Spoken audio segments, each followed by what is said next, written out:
యేసు నాకు దయచేసెను శుభవార్తలములకు ఆమోదించము యేసు నడిపించము రథమైన నిరీక్షణ యేసు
నాకు దయచేసెను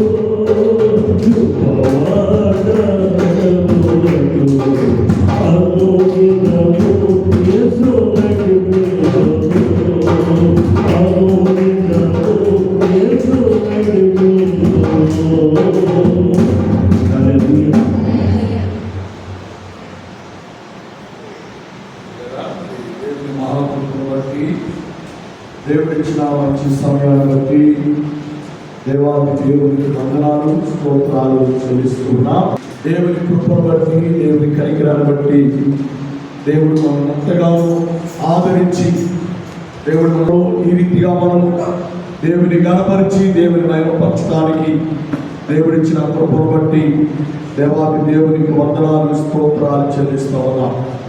పిల్లల దైవ గ్రంథంలో మరి దేవుని వాక్యాన్ని మనం ధ్యానం చేద్దాం. మరి ఇర్మియా గ్రంథం 13వ అధ్యాయం 1వ వచనాన్ని మనము జ్ఞాపకం చేసుకుంటే చాలా శ్రేష్టమైన మాటలు దేవుడు మనకు జ్ఞాపకం చేస్తూ ఉన్నాడు. మరి ఇర్మియా గ్రంథం 13వ అధ్యాయం 1వ వచనంలో మనం చూస్తే నాడికట్టుల గురించి దేవుడు మనకు జ్ఞాపకం చేస్తున్నాడు. ఈరోజు అంశం నాడికట్టు. పిల్లల నాడికట్టు బాగుండాలి. నాడికట్టు చేత మనము కట్టబడిన వారముగా ఉండాలి. నాడికట్టు చేత మనము సిద్ధపరచబడిన వారముగా మనం ఉండాలని దేవుడు మనకు జ్ఞాపకం చేస్తున్నాడు. 13:31 వచనంలో చాలా అద్భుతమైన మాటలు దేవుడు మనకు జ్ఞాపకం చేస్తూ మాట్లాడుతున్నాడు. పిల్లరా, యెహోవా నాతో ఇలాగూ సెలవిచ్చాను, నీవు వెళ్ళి అవిసెనార నడికట్టు కొని నీ నడుము దాని కట్టుకొను, నీళ్ళతో దానిని వేయము. పిల్లలకి మనం గమనం చేస్తే అవిసెనారతో చేయబడినటువంటి నడికట్టును మనం కట్టుకోవాలని దేవుని వాక్యము దేవుడు మనకు జ్ఞాపకం చేస్తున్నాడు. ఇలా నడికట్టు చాలా చాలా శ్రేష్టమైనది. నడికట్టు ఎప్పుడు కడతారు అంటే, ఒక తల్లి బిడ్డను కన్నప్పుడు ఆమె కడుపు సరిచేయబడడానికి లేక శరీర సంబంధముగా ఆమె బలంగా ఉండడానికి నడికట్టు కడుతూ ఉంటారు. అలాగనే దైవికముగా భక్తిలో ప్రార్థనలో నువ్వు బలముగా ఉండాలి అంటే నువ్వు నడికట్టు చేత కట్టబడాలి. ఆ నడికట్టు కూడా అవిసెనారతో చేయబడినటువంటి నడికట్టుగా నువ్వు కట్టుకోవాలి అని దేవుని వాక్యము దేవుడు మనకు జ్ఞాపకం చేస్తున్నాడు. పిల్లరా, దేవునిలో ఆత్మికలో మనము బలమైన వారముగా, దేవునికి ఇష్టమైన వారముగా, దేవుని సన్నిధిలో చాలా బలవంతమైనటువంటి జీవితాన్ని కలిగిన వారముగా మనం ఉండాలి అంటే మనము నడుమును అవిసెనారతో కట్టుకోవాలి అని దేవుని వాక్యము దేవుడు మనకు జ్ఞాపకం చేస్తున్నాడు. కాబట్టి కట్టబడే అనుభవంలో ఆత్మీయతలో మన జీవితాన్ని మనం కొనసాగించాలి. అదే ఇర్మియా గ్రంథం 13వ అధ్యాయం 2వ వచనం మనం చూస్తే, దేవునితో ఉన్నప్పుడు మనము కట్టబడే అనుభవాన్ని మనం కలిగి ఉండాలని దేవుని వాక్యము ద్వారా దేవుడు మనతో మాట్లాడుతున్నాడు. కావున యెహోవా మాట చొప్పున నేను నడికట్టు ఒకటి కొని నడుములకు కట్టుకొంటిని. చాలా ఇలా నడికట్టు దేవుడు కట్టుకోమని దేవుడు చెబుతున్నాడు. అది ఎలా కట్టుకోవాలి అంటే కొని కట్టుకోవాలంట. ఓరకిస్తే దానికి విలువ ఉండదండి. ఓరకిస్తే ఏమాత్రం కూడా ప్రయోజనం ఉండదండి. కాబట్టి నడికట్టును కొని కట్టుకోవాలి. అమ్మ బాబు, వాక్యము నీకు దేవుడు ఉచితంగా ఇస్తున్నాడు, ఓరకనే ఇస్తున్నాడు. వెలకు వాక్యము నీకు ఇవ్వబడట్లే, కానీ సత్యాన్ని, దేవుని వాక్యాన్ని నీవు ఆత్మ సంబంధముగా, విశ్వాస సంబంధముగా నువ్వు చిత్తపరిచి కట్టుకున్నట్లయితే నువ్వు పడిపో. మన లోకంలో చూస్తూ ఉంటాం, మిలిటరీ వాడిని మనం చూస్తే మిలిటరీ వాడికి బెల్ట్ ఉంటుంది. బెల్ట్ బిర్రుగా పెట్టుకోవాలి. బిర్రుగా పెట్టుకుంటే, టైట్గా పెట్టుకుంటే అది ఎంత దూరమైనా పరిగెత్తడానికి శక్తి ఉంటుంది. అలాగే పోలీసు వారిని కూడా చూడండి, వాళ్ళు కూడా నడుముకి బెల్ట్ గట్టిగా ఉంటుంది, లూజుగా ఎవరు పెట్టుకోరు. ఎందుకంటే వాళ్ళు ఏ సమయంలో పరిగెత్తాల్సి వచ్చిందో, ఏ సమయంలో వారు ఎక్కువ దూరం పరిగెత్తాల్సిన పరిస్థితులు వస్తాయో తెలియదు కనుక వాడు ఎప్పుడు కూడా చాలా స్ట్రాంగ్గా, చాలా నడుము గట్టిగా ఉంటుంది. ఉండటానికే వారు బెల్ట్ ధరిస్తూ ఉంటారు, నడికట్టును ధరిస్తూ ఉంటారు. సహోదర సహోదరి, నీవు దేవునితో ఆత్మ సంబంధమైన జీవితాన్ని, విశ్వాస సంబంధమైన జీవితాన్ని నువ్వు కలిగి ఉండాలి అంటే దేవుని వాక్యమనే దట్టిని నువ్వు కట్టుకోవాలి. దట్టి చేత నువ్వు బిగించబడాలి అని దేవుని వాక్యము దేవుడు మనకు తెలియజేస్తూ ఉన్నాడు.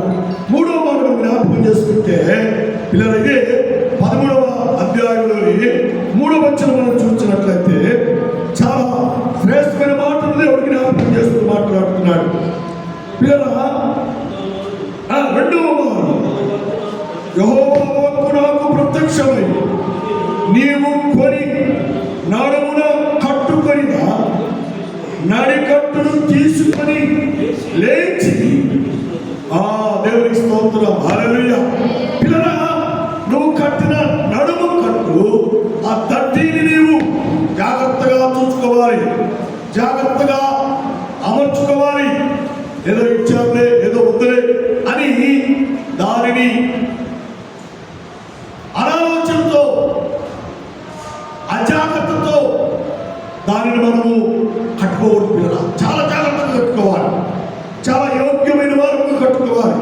ఒకటి, నాడి కట్టుకొని ధరించాలి. 2వది, దేవునితో ఉంటూ నడికట్టు కట్టుకోవాలి. అప్పుడే సాతాను మాటలకు మనం పడిపోం, శరీర కార్యాలకు మనం పడిపోం, సాతాను సంబంధమైన క్రియలకు మనం పడిపోం. దేవుని కొరకు జీవించే ఆత్మ సంబంధమైనటువంటి జీవితాన్ని మనము కలిగి జీవిస్తాం. దేవునికి స్తోత్రం, హల్లెలూయా. పిల్లల, లేవి కాలంలోకి మనం వస్తే అక్కడ యాజకుడు నడుముకు దట్టి కట్టుకుంటాడు, నడుముకు తాడును బిగించుకుంటాడు. ఆ ప్రత్యక్ష గుడారంలో యాజకుడు వెళ్ళినప్పుడు కదా ఆ తాడుకు చివరన గంటలు ఉంటాయి. అతను నడుస్తూ ఉంటే ఆ ప్రత్యక్ష గుడారంలో, అది పరిశుద్ధ స్థలంలో వారు తిరుగుతూ ఉంటే ఆ గంటలు మోగుతూ ఉంటాయి. ఆ దట్టి కూడా గంటలు, ఆ తాడు కూడా గంటలు మోగుతూ ఉంటే అతను బ్రతికినట్టు. ఒకవేళ అతడు చనిపోతే గంటలు మాగు. పిల్లలు, గంటలు మోగినప్పుడు ఆ దట్టి దేనికి ఉపయోగపడుతుందంటే, ఆ తాడు ఎందుకు ఉపయోగపడుతుందంటే, ఈ అతి పరిశుద్ధ స్థలంలోనికి ఎవరు ప్రవేశించకూడదు. దేవునికి స్తోత్రం, హల్లెలూయా. ఇప్పుడు మన మందిరంలో అతి పరిశుద్ధ స్థలంలో పులిపీఠం కట్టారు. దీనిలో ఎవరు పడితే వాళ్ళు లోపలికి రాకూడదు, ఎక్కకూడదు. కారణం ఏంటంటే పరిశుద్ధ స్థలము, అతి పరిశుద్ధ స్థలము, దేవుని ఆత్మ ఉండే స్థలం, దేవుని యొక్క ప్రసన్నత ఉండే స్థలం, దేవుని మహిమ ఉండే స్థలం, దేవుని యొక్క అగ్ని ఉండే స్థలం. ఈ అతి పరిశుద్ధ స్థలంలో యాజకుడు మాత్రమే ఉంటాడు. పిల్లల, దేవునికి స్తోత్రం, హల్లెలూయా. దేవుని సేవకుడు మాత్రమే ఉంటాడు, దేవుని దైవజనుడు మాత్రమే ఈ స్థలంలో ఉంటాడు. ఈ దైవజనుడికి నడుముకు దట్టి ఉంటుంది, నడుము తాడు కడతారు. ఆ తాడు చివరి భాగంలో పిల్లల గంటలు ఉంటాయి. మోగితే యాజకుడు బ్రతికినట్టు, మోగకపోతే యాజకుడు చనిపోయినట్టు. పిల్లలు, అందుకని అతి పరిశుద్ధ స్థలంలో రాకుండానే వారు పరిశుద్ధ స్థలంలో ఉండి ఆ తాడు పట్టుకొని మెల్లగా బయటికి లాగాలి. పిల్లలు గమనించేద్దాం, దేవుడు ముందు స్థలంలో ఉన్నటువంటి నీవు, నీ తట్టి, నీ మువ్వలు, నీ గంటలు ఎప్పుడు మోగుతూనే ఉండాలి, ఎప్పుడు మోగేవిగా ఉండాలి. అలా ఉండాలి అంటే పిల్లరా, నువ్వు కట్టే తట్టి చాలా ఆత్మ సంబంధమైనదిగా ఉండాలి అని దేవుని వాక్యము ద్వారా దేవుడు మనకు జ్ఞాపకం చేస్తున్నాడు. దేవునికి స్తోత్రం, హల్లెలూయా, హల్లెలూయా. పిల్లరా, మనము 4వది జ్ఞాపకం చేస్తే ఇదే ఇర్మియా గ్రంథం 13వ అధ్యాయం 7వ వచనంలో మనం గమనం చేస్తే, చెడిపోయినటువంటి నడుము దట్టి, చెడిపోయిందంటండి. అమ్మ బాబు, నడుము దట్టి పట్టించుకోవాలి. దాన్ని ఎప్పటికప్పుడు చూసుకుంటూ ఉండాలి, ఎప్పటికప్పుడు శుభ్రం చేసుకుంటూ ఉండాలి, ఎప్పటికప్పుడు దానిని సరి చేసుకుంటూ ఉండాలి. పట్టించుకోకుండా, దాన్ని చూడకుండా, సరి చేసుకోకుండా ఉంటే ఆ దట్టి ఏమైపోయింది? పాడైపోయింది, చెడిపోయింది. చెడిపోయిన దట్టితో ఉన్నామేమో మా బాబు. దేవునిలో ఆత్మ సంబంధమైన జీవితాన్ని, విశ్వాస సంబంధమైన జీవితాన్ని నువ్వు కలిగి జీవించాలి అంటే నీ దట్టిని జాగ్రత్తగా చూసుకోవాలి, కాపాడుకోవాలి. దేవునికి స్తోత్రం. హల్లెలూయా, హల్లెలూయా. బాబు, నడుముకి మన దట్టి ఒకటి దేవుడిచ్చాడు, రెండవది పిల్లల కొని కట్టుకున్న దట్టి, ఆత్మ సంబంధంగా సంపాదించుకున్న దట్టి. మన భక్తిని మనం కాపాడుకోవాలి, మన రక్షణ మనం సంపాదించుకోవాలి, మన రక్షణ మనం కాపాడుకోవాలి. దేవునిలో, ఆత్మీయతలో, విశ్వాసంలో మనం జాగ్రత్తగా జీవించాలి. అప్పుడే పరిశుద్ధాత్మ దేవుడు మనల్ని బలపరుస్తాడు, అప్పుడే మన దట్టి బాగుంటుంది. లేకపోతే దట్టి చెడిపోతుంది, దట్టి పాడైపోతుంది. కాబట్టి పిల్లరా, మన దట్టి చెడిపోకుండా ఉండటానికి మనం జాగ్రత్తగా కాపాడుకోవాలి. నాలుగో దట్టి మనం గమనించేద్దాం పిల్లరా. చాలా శ్రేష్టమైన మాటను దేవుడు మనకు జ్ఞాపకం చేస్తూ మాట్లాడుతున్నాడు. చాలా అద్భుతమైన మాటను దేవుడు జ్ఞాపకం చేస్తున్నాడు. నడికట్టు దాసి పెట్టబడినదిగా ఉండాలి. నడికట్టు మనం బయటకు వచ్చినప్పుడు కట్టుకోవాలి, తర్వాత ఏం చేయాలి? భద్రంగా దాచిపెట్టుకోవాలి. దాచబడినటువంటి నడికట్టుగా మనం ఉండాలి అని దేవుని వాక్యము దేవుడు మనకు జ్ఞాపకం చేస్తున్నాం. చూడండి, ఇదే 20వ గ్రంథం 11వ అధ్యాయం 5వ వచనం. యెహోవా నాకు ఆజ్ఞాపించినట్లు నేను పోయి పరారాతు నది కదా దానిని దాచిపెట్టి తిని. దేవునికి స్తోత్రం. హల్లెలూయా. దాచిపెట్టబడిన నడికట్టు పిల్లల, మన నడికట్టు పిల్లల సాతాను అపహరించుకుంటా, సాతాను దొంగిలించుకుంటా, అమ్మ బాబు, లోకములో ఉన్నవారు దొంగిలించుకుంటా మనల్ని మనము కాపాడుకున్నట్లుగా, మనల్ని మనము భక్తిని, విశ్వాసములు మనము భద్రము చేసుకునే వారముగా ఉండాలని దేవుడి వాక్యము దేవుడు మనకు జ్ఞాపకం చేస్తున్నాడు. దైవికముగా భక్తులు, విశ్వాసములు దేవుని కొరకు జీవించు వారముగా ఉండాలని దేవుని వాక్యము దేవుడు మనకు జ్ఞాపకం చేస్తున్నాడు. దేవునికి స్తోత్రం. హల్లెలూయా, హల్లెలూయా. కాబట్టి మనం ఎప్పుడు కూడా దాచబడినటువంటి ఆత్మీయతలో, భక్తిలో, విశ్వాసంలో మన జీవితాన్ని మనము కొనసాగించాలి. మన దట్టి నది ఒడ్డున దాచిపెట్టాలి. దేవునికి స్తోత్రం. హల్లెలూయా. వాక్యం ఒడ్డున దాచబడాలి. వాక్యము ద్వారా మనము భద్రము చేయబడాలి. వాక్యమనే నది ఒడ్డున, వాక్యమనే నీరు దగ్గర మనం నివసించు వారముగా ఉండాలి. అప్పుడే పరిశుద్ధాత్మ దేవుడు మనల్ని బలపరుస్తాడు. అందుకని దావీదు కీర్తన 1వ కీర్తన అంటాడు, అతడు నీటి కాలువల యోరన నాటబడిన చెట్టు వలె ఆకువాడగా తన కాలం ముందు ఆలమించువాడిగా ఉంటాడు. దేవునికి స్తోత్రం. హల్లెలూయా. అంటే దేవుని ఒడ్డున దాచబడిన వారముగా ఉండాలి, నాటబడిన వారముగా ఉండాలి. ప్రార్థనలో ఉన్నవా? వాక్యములు ఉన్నవా? సంఘములు ఉన్నవా?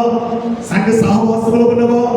ఎలాంటి అనుభవంలో నీవు ఉన్నావో నీవు ఒకసారి సరి చూసుకోవాలి, సరి చేసుకోవాలి. పరిష్టానుసారంగా మనం జీవిస్తూ ప్రభు అని పిలిస్తే ప్రయోజనం ఉండదు పిల్లల, ఏమాత్రం మేలు కలగదు. అందుకనే కట్టబడినటువంటి ఆ దట్టిని, కట్టబడినటువంటి ఆ నడుమును మనం జాగ్రత్తగా కాపాడుకోవాలి. భక్తిలో ఒరిగిపోకూడదు, భక్తిలో పడిపోకూడదు, భక్తిలో సొమ్మచెల్లకూడదు. మనం స్థిరమైన వారముగా ఉన్నట్లుగా దేవుని వాక్యమని దట్టి చేత మనం కట్టబడిన వారముగా ఉండాలని దేవుని వాక్యము దేవుడు మనకు జ్ఞాపకం చేస్తున్నాడు. దేవునికి స్తోత్రం. హల్లెలూయా, హల్లెలూయా. మనం చూస్తే పిల్లల నిర్మాకాండం 12వ అధ్యాయం 11వ వచనం మనం చూస్తే, మీ నడుమును కట్టుకోండి. నడుమును కట్టుకోవాలి. దట్టి చేత మన నడుమును బిగించుకోవాలి. దట్టి చేత మన మనలను మనము పవిత్రపరుచుకున్న వారుగా ఉండాలి.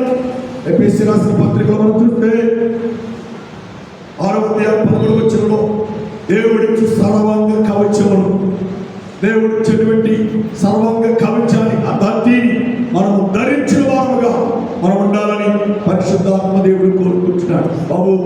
ప్రభువుతో ఆత్మ సంబంధమైన జీవితాన్ని మనం కలిగి, విశ్వాస సంబంధమైన జీవితాన్ని మనం కలిగి మనం ఉండాలని పరిశుద్ధాత్మ దేవుడు మనకు జ్ఞాపకం చేస్తున్నాడు. దేవునిలో ఆత్మ సంబంధమైన జీవితాన్ని మనం కలిగి జీవించాలి. దేవునిలో విశ్వాస సంబంధమైన జీవితాన్ని మనం కలిగి జీవించాలి.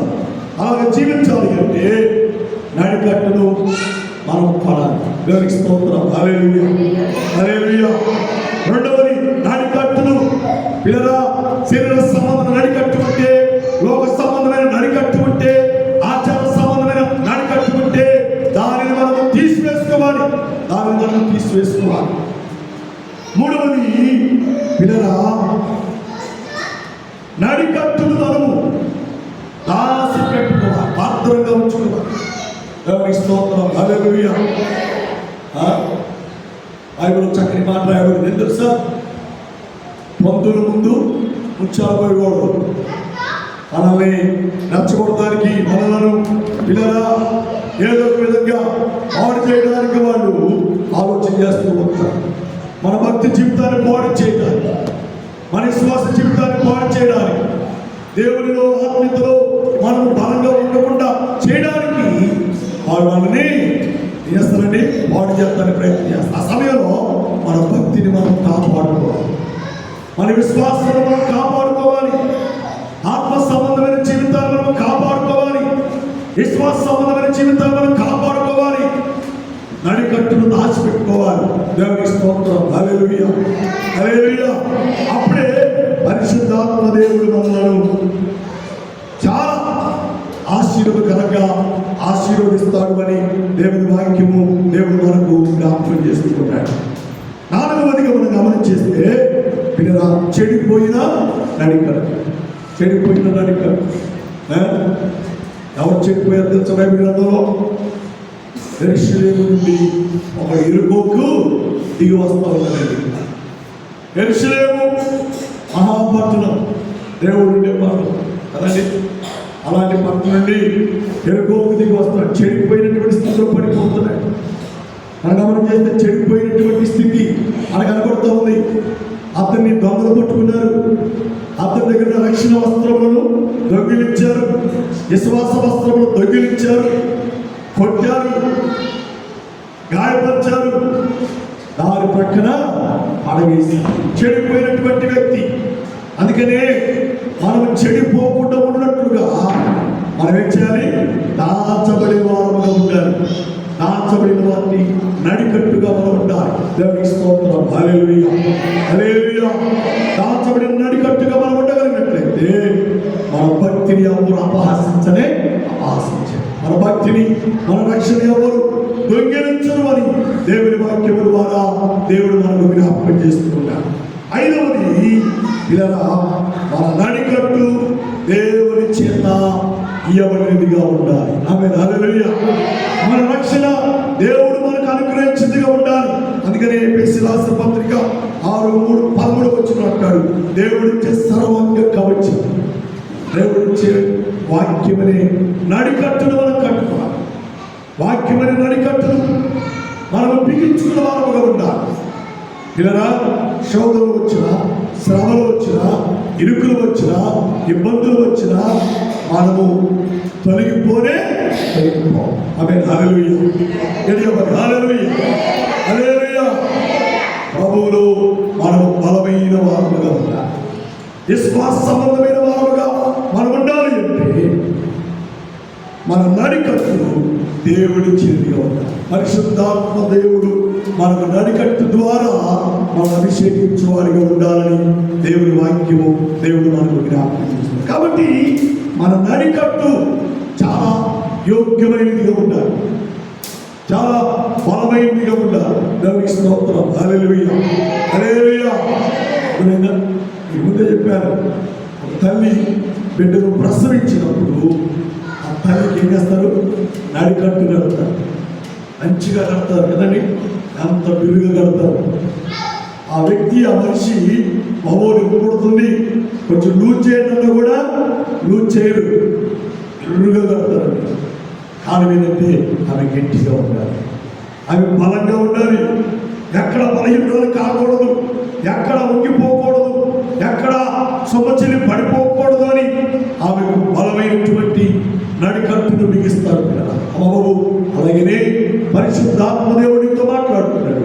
నువ్వెక్కడ జారిపోకుండా, భక్తిలో బలహీనం కాకుండా, విశ్వాసంలో బలహీనం కాకుండా, రక్షణలో బలహీనం కాకుండా, సంఘంలో బలహీనాలు కాకుండా, సంఘ సహవాసంలో బలహీనాలుగా ఉండకుండా ఉండు నిమిత్తమై వాక్యమనే దట్టి నువ్వు కట్టుకోవాలి. వాక్యమనే దట్టి చేతనము బిగించబడాలి. దేవునికి స్తోత్రం. హల్లెలూయా, హల్లెలూయా. ఈ నడుము దట్టి లేకపోతే, ఈ నడికట్టు లేకపోతే చిన్న చిన్న శోధనలకే పడిపోతాం, చిన్న చిన్న అపాయాలకే పడిపోతాం, చిన్న చిన్న నిందలు అవమానాలకే పడిపోతాం. బాబు మా ద్వారా పడకుండా ఉండాలి అని పరిశుద్ధాత్మ దేవుడితో మాట్లాడుతున్నాడు. చాలా అద్భుతమైన మాటలు దేవుడు మనకు జ్ఞాపకం చేస్తున్నాడు. పెద్ద ప్రవక్తలలో పెద్ద ప్రవక్త అయినటువంటి ఇర్మియా ప్రవక్త ద్వారా దేవుడు బయలుపరిచి మాట్లాడుతున్న శ్రేష్టమైన మాట, నడుమును బిగించుకోవాలి. మన నడుము దట్టి చెడిపోయిందిగా ఉండకూడదు, చక్కగా దాచిపెట్టుకోవాలి. ప్రార్థనలో దాచిపెట్టాలి, ఉపవాసంలో దాచిపెట్టాలి, సంఘ సహవాసంలో దాచిపెట్టుకోవాలి. దేవునికి స్తోత్రం. హల్లెలూయా. పట్టింది ఈ పక్క వారికి చెప్పాలమ్మా, నా కొరకు నువ్వు ప్రార్థన చేయి, నా రక్షణ బలంగా ఉండాలి, నేను సంఘంలో బలంగా ఉండాలి, మంచి విశ్వాసంగా ఉండాలి, నా కొరకు నువ్వు ప్రార్థన చేయి అని ఇతరుల ప్రార్థన సహాయం కోరి ప్రార్థించుకున్న వారి దాచబడిన నడికట్టు. దేవునికి స్తోత్రం. హల్లెలూయా, హల్లెలూయా. కాబట్టి మనల్ని మనం దేవునికి అర్పించుకొని, మనల్ని మనం దేవునికి సమర్పణ చేసుకొని, దేవునికి ఇష్టమైన